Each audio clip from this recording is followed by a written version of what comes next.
And now, What's My Line? Brought to you by Stop-Et Spray Deodorant. Poof, there goes perspiration. Poof Deodorant Body Powder, the body powder you spray. The Nest Shampoo, the new flowing cream shampoo. All in the first truly functional cosmetic containers, far easier to use. All created by Dr. Jules Montagnier, the famous cosmetic chemist. Time now to enjoy What's My Line? And now, let's meet our award-winning What's My Line panel of well-known personalities whose lines you already know. First, the popular columnist whose voice of Broadway appears in the New York Journal-American and papers coast to coast, Miss Dorothy Kilgallen. And on my left, the young humorist who has his own television show and is currently in rehearsal with a new Broadway play, The Pink Elephant, Mr. Steve Allen. Thank you. On my left, one of the lovely ladies of radio and television who tonight, I don't know if it's visible to you folks at home, but she's all spangled with little spangles. It's very lovely. Arlene Francis. Thank you, Steve. And on my left, a gentleman who we have missed very much while he's been vacationing in sunny California, and whom we welcome back with a 21-gun salute of affection, Mr. Bennett Cerf. Thank you, Arlene. I say I've been moved south of the border since I left. And in the case of Arlene, it's certainly the prettiest border I ever saw. Oh, my, thank you. On my left is the famous news commentator and moderator of this show, and it's my first chance to say in public how good I think he is, Mr. John Charles Daly. Thank you very much. Nice to have you back here. Good evening, ladies and gentlemen, and welcome to What's My Line, presented by Stop-It. Once again tonight, we're going to put our cameras on some people who come to visit us and brought with them some very interesting and we hope unexpected occupations to give the panel some trouble, so they'll get some prizes. We'll also have a famous guest challenger before the panel a bit later on. But now to start things rolling, it's time for the experts to meet our first challenger whose job they've got to spot. So would you sign in, please, ma'am? Mary Flory, is that right? Take it easy. Nothing's going to happen. Everything's going to be fine. Is it Miss or Mrs.? Miss. Miss Flory, where are you from? Glenline, Pennsylvania. From Pennsylvania. Well, now, we haven't got anybody from Pennsylvania on the panel, so perhaps you'd like to go down and see what some Outlanders look like. Will you walk down in front of the panel for me, please?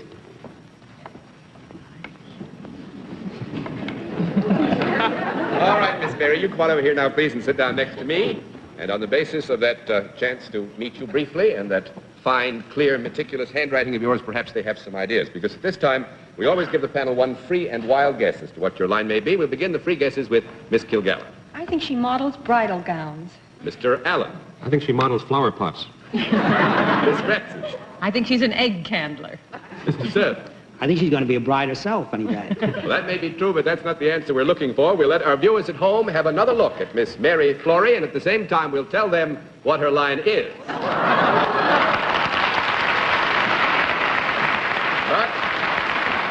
The panel's got to dig, and Miss Flory, the rules are simplicity itself. Every time you get a no answer from anybody over there on the panel, it costs the panel $5. We'll keep a record of it up here, 10 of these no's, and you have won the game. Miss Flory is salaried with that. Let's begin the general questioning with Miss Dorothy Kilgallen. Do you work for a profit-making organization, Miss Flory? Yes. Do you deal in services? Yes. Would both men and women be interested in your services? Yes. You learn new things. Well, would you say that your services applied more to one sex than the other? Yes. Is that the female sex? no. One down and 9 to go, Mr. Pink Elephant. Mr. Allen, excuse me. Wonder what sex is left. That's the male sex, I take it. Yes. I see.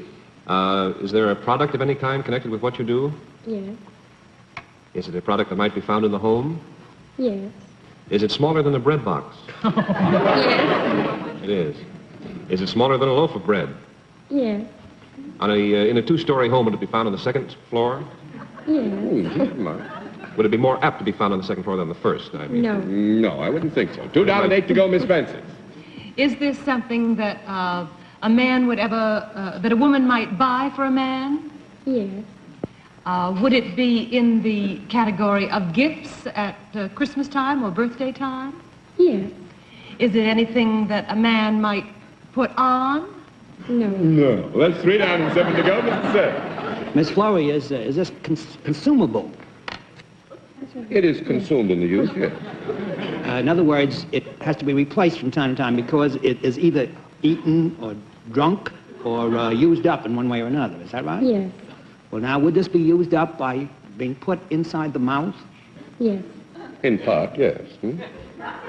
In part. Only part of it would be put into the mouth? You throw away the peel. Well,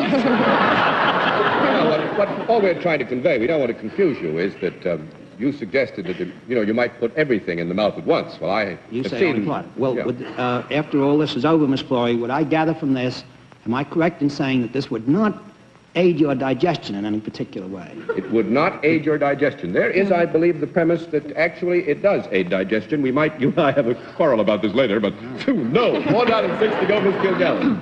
Well, when this thing is in the gentleman's mouth, does part of it show at any time? Yes. He's no gentleman if it does.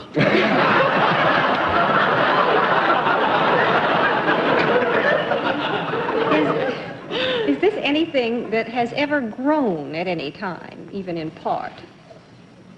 Yes. Has it ever been in leafy form? Yes. Is it any form of tobacco? Yes. Well, is it cigars? Yes. Yes. Bob, you got that. Now, wait a minute. Now we have identified the product as cigars, but what relation does Miss Florrie have to the cigar? She wraps them? Or, that thing they do with cigars? Puts one layer on top of another? Yes. Yeah, I'm afraid we'll have to give it. Actually, make cigars is the right answer. Very good, panel. Well, Miss Florrie, you have done reasonably well with the prize department, but more, we hope that you've had a good time, because it's been nice to have you with us, and What's My Line? Thanks very much. John, Mr. Dalen, about this digestion. It may help the man's digestion, but I don't think wives' digestion are helped by it. That's true. I should have given you a qualified. Qualified. All right, now let's see what you can do with another challenger. You've already signed in. That is Ruth Cooper. Is that right? Will you come over here? Miss or Mrs.? Mrs. Cooper. And where are you from, Mrs. Cooper? Center of the world, Mercerville, New Jersey. The center of the world, Mercerville, New Jersey. Wait till they hear about this up in Boston. There's going to be some trouble. Well, now, would you be good enough to walk down there in front of the panel? They would like to know you a bit better. Is that where the Mercer School is, Miss? Mercerville School. Well, Mercer me. Merciful heavens. Thank you. All right, Mrs. Cooper, will you come over here now, please, and sit down next to me? And what we do at this point, because you've had a chance to meet the panel and they've had a chance to meet you, is to give them one free guess as to what your line may be, and we'll begin those free guesses, as usual, with Miss Kilgallen. I think Mrs. Cooper raises porkers. Raises porkers? Mr. Allen. I think she lowers porkers. Miss Francis. I think she's a wardrobe mistress. Mr. Cerf. I think she works in a boys' school. No, I'm afraid nobody has it. We'll let our viewers at home have a further look at Mrs. Cooper. At the same time, they will learn what her line is.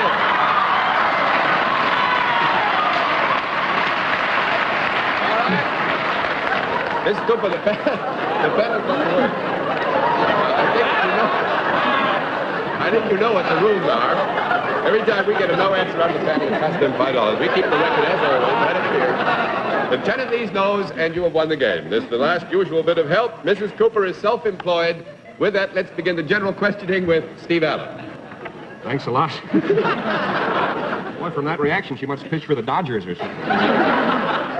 Mrs. Cooper, is there, in the course of your work, do you come into contact with a product of any kind?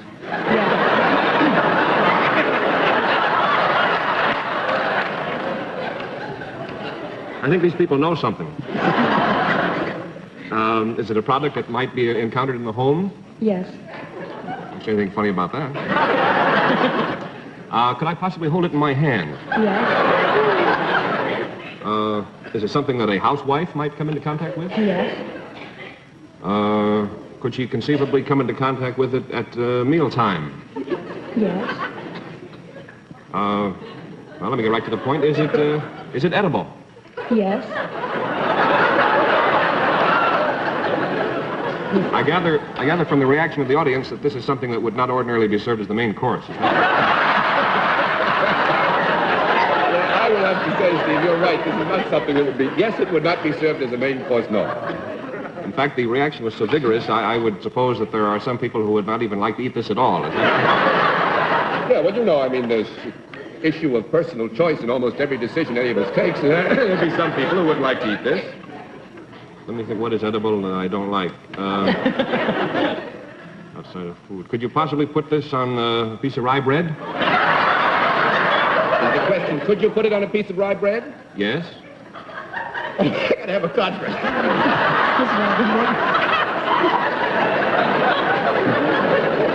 Well, we had a conference, and we have decided, since the question phrased is, could you put this on a piece of rye bread, that in all fairness to you, we should say, yes, you could put it on. I think I'm on the wrong track altogether. Might as well clear it up, though. Is this the kind of a thing that people might like to eat, say, on crackers in bed, that sort of thing? 1 down and 9 to go, Miss Francis. Would you be able to purchase this in a store? No. 2 down and 8 to go, Mr. Cerf. Mrs. Cooper, is this a liquid by any chance? Could be. Could be. Could be. Could be. Does it have any medical properties?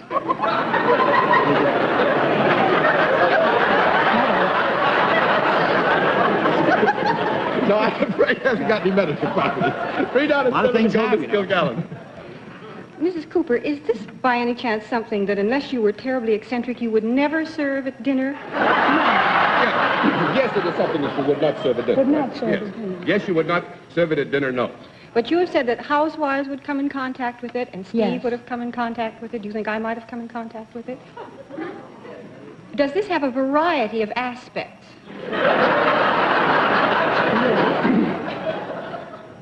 Would you have it around the house as a result of something else that happened?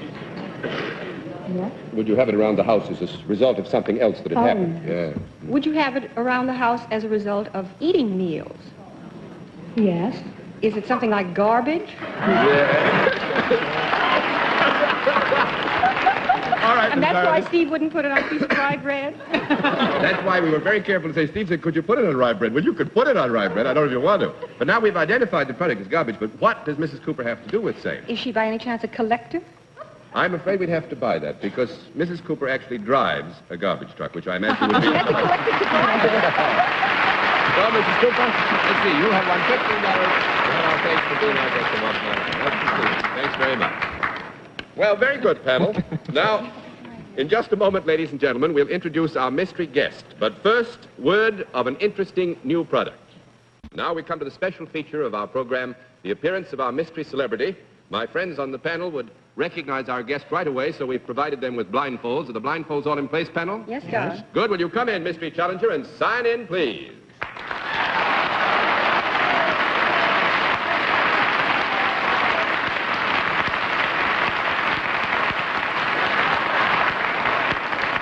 All right, panel. As you know, in the case of our mystery guest, we always dispense with preliminaries, get right down to the general questioning, which we will begin with Arlene Francis. Would you be considered an entertainer? Yes. Would you be considered a leading man? Perhaps. Perhaps? Are you in pictures? You mean the moving pictures? Well, I knew he wasn't hanging in the Louvre. We would like here, because there's a specific pointed issue, to ask you Have to you repeat been the in... question. All right, John. Have you been in motion pictures? Yes. Well, since there is some concern about the picture angle, do you also appear in television? Yes. Would you be considered a serious actor? No. 1 down and 9 to go, Mr. Cerf. Might I ask, do you ever use any props in your act? Yes. Would this prop be, by any chance, alive? No. That's 2 down and 8 to go, Miss Kilgallen. You are not a serious actor, has that been established? That's right, yes. Well, are you then a funny actor? Well, Are you a comedian? I'll answer it for him, Miss Dorothy. A very funny actor. Do you have your own television show, one on which you star regularly, I mean? yes. You're not just a floating guest artist. Do you... I didn't quite get that, Dorothy. Do you This work... man is firmly anchored. Do you work with other people in your act, either partners or straight men? Yes. Do you work with a woman in your act? Sometimes. Do you also work with a straight man at times? Yes. Do you all work together sometimes? Yes. Sounds heavenly. Are you an excellent dialectician? No. That makes it 3 down and 7 to go. That is subjective judgment. Mr. Allen? Do you do impersonations? Yes. Sounds like Gable, no? Martin or Clark? Did you ever have your own radio program? Yes, baby.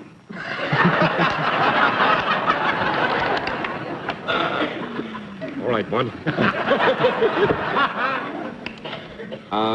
Are you over 40? No. That's 4 down and 6 to go, Miss Francis. Would you be considered a juvenile? What is that? No. I didn't say delinquent. I just said juvenile. Yes. But delinquent, you might have got a different answer. 5 down and 5 to go, Mr. Cerf. Have you ever done any ventriloquism? No. 6 down and 4 to go, Miss Kilgallen. I still think you're a good dialectician, but I'll skip that. Do you ever make odd noises and impersonate inanimate objects? No.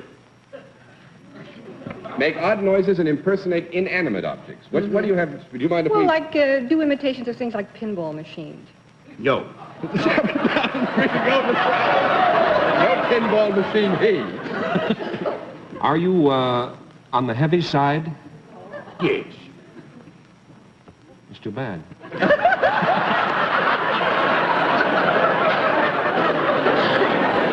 You see, I had a thin fellow in mind. Do you work for a rival network? No. 8 down and... Wait a minute. That's right. You don't. No. 8 down and 2 to go, Miss Francis. You're on the lighter side and you're heavy. You're a comedian and you're a heavy comedian. Do you appear on a regular television show once a week? Yes. Do you sort of not care what happens to you on this show? I mean, do they throw you around and slide down alleys and carry on like mad and wear funny clothes? Yes. You are an American. Yes. Are you Jimmy Gleason? No. Jack Gleason? Jack Gleason, that's right.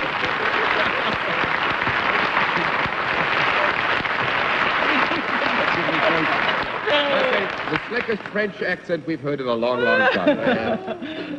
It was very, very pleasant being on the show. Well, I must say it was a great pleasure having you with us. Thank you, John. Honor us with your presence. Would you say bye-bye to the Sure. panel? It's nice to have seen you, Jack. You're very funny. Now let's see what we can do with another challenger. Would you sign in, please, sir? Jack Joyce. Is that right, sir? Tell us first of all where you're from. Ventura County, California. Ventura County, California. Well, Mr. Cerf just came from Ventura County, California. Time is getting a little bit short, so will you just walk down in front of the panel, turn right around and walk back again? Right back here, Mr. Joyce, if you will, and sit down next to me. And the panel has had a chance to get a quick look at you. At this point, we always give them one free guess as to what your line may be. And we'll begin the free guesses with Miss Kilgallen. I think he makes golf tees. Mr. Allen. I think he's one of Jackie Gleason's writers. Miss Francis. I think he's an outrider at the racetrack. Mr. Cerf. I think Mr. Joyce runs one of those cable cars on Powell Street in San Francisco. No, I'm afraid not. We'll let our viewers at home have a further look at Mr. Joyce, and at the same time, we'll tell them what his line is. Now that everything's all ready here, we've got the scoreboard set. Mr. Joyce, I think you know the rules. Each no answer, $5. 10 no's, you win the game. We keep the score up here. Mr. Joyce is salaried. With that, let's begin the general questioning with Bennett Cerf. Mr. Joyce, is there a product involved in what you do? No. That's 1 down and 9 to go. Miss Kilgallen. You deal in services then? Yes. Do you deal with both men and women when you're performing your services? Deal with both men and women when you are performing your services? Yes. Are you inclined to come in contact with one sex more than the other, however? Yes. Are these men? They're No, not? I think the question was, are these men? We have to say one. 2 down and 8 to go, Mr. Allen. Are they by any chance children? No. No, that's 3 down and 7 to go, Miss Francis. Are they by any chance animals? Yes. You might come in contact with animals. That's right. In your work. Are there a variety of animals in your job? No. And that would make it 4 down and 6 to go, Mr. Cerf. Mr. Joyce, are these animals that are raised in California? Well, they are. Some are raised there. And we'd have to answer you in a qualified sense. I would there. say then there aren't very many of these animals in California. Is that correct? Yes, there are not very many animals. Have these... you should be moderator. That was very good. Have these animals been imported for exhibition rather than for farming of some sort? Yes. Would you find them in a zoo? Yes. Have you got something to do with a zoo? No. No, that's 5 down and 5 to go. But Bennett, you opened a lot of doors. Miss Kilgallen. Are these animals which are ever performing animals? Yes. Have they got 4 legs or hands and feet or whatever you want to call them? 4 legs, yes, Miss. Do they sometimes stand up and walk around like this? No, wait, you mean stand up on their hind legs and walk around? Yes. No, thank you very much. That's 6 down and 4 to go. Mr. Allen. But they have 4 legs, is that right? 4 something. I presume they never have any more than 4 legs, is that correct? Yes, you are right in presuming they don't have more than 4 legs. Do they have fur? Yes. Do they ever bite? Yes. Why don't you get rid of them? All right, Steve, one more question. Our time is running out. Do your animals perform, with you? Yes. Are you an animal trainer? Yes, he is, but that isn't enough. So we'll have to, time has run out, and Mr. Joyce will get the full prize by default. You had the right idea. Actually, he trains camels. You know the Pollock Brothers Shrine Circus that does so much good for crippled youngsters? Well, he has a trained camel group, and they do wonderful work. What did he train them to do? The only one in the world. He trains the camels. Thank you very much, Mr. Joyce, and you get the full prize. Nice to have you again. And now, in just a moment, ladies and gentlemen, we're going to give you a preview look at one of our guests whose line our panel is going to be asked to try and identify on next week's program. And next week, at this same time, our panel of experts will be asked, what's my line by this man? Would you know what his occupation is? Could you spot his line? Well, for answers to these and a good many other questions, some of them serious and some of them hilarious, be sure and join us again next Sunday night at 10:30 p.m. Eastern Standard Time, when once again, Stop It invites you to play What's My Line? For other localities, check your local listings for the date and time of our weekly television series. And don't forget, What's My Line on Wednesday nights on CBS Radio. Until we see you again, then, this is John Daly saying good night, Dorothy. Good night, Steve. Good night, Arlene. Good night, Bennett. Sure nice to be back. Good night, John. And nice to have you back. Good night, and glad to have you with us on What's My Line. They come from all over the globe, seeking the thrill of competition and attainment of the ultimate prize, the high score. GSN.com. Serious fun.